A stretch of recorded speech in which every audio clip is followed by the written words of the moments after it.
Northrop Grumman recently conducted a successful demonstration of its MQ-4C Triton unmanned aerial systems navigation capabilities in the challenging environment of the Arctic. This advanced capability allows the aircraft to bypass harsh weather conditions and strong winds that could hinder the performance of lower altitude platforms.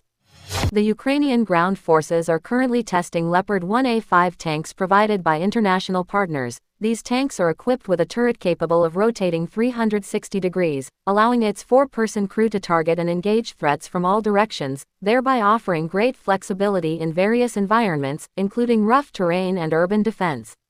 An American company, Swift Ships, has been awarded a contract to supply its naval strike drones to the U.S. Navy. The Swift Sea-Stalker is a 6-meter-long small unmanned surface vehicle designed to perform reconnaissance and strike missions in either guided or autonomous mode without the need for an operator.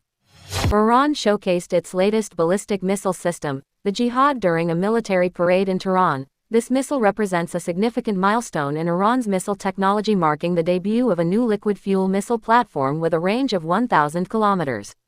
The ZFB-05 Xinsheng vehicles, also known as the Tiger, were spotted in use by Russian troops on the battlefield in Ukraine. These vehicles are equipped with various battlefield modifications, including anti-drone protection for the hood, folding windshield armor, side projection shields, and a fortified machine gun turret.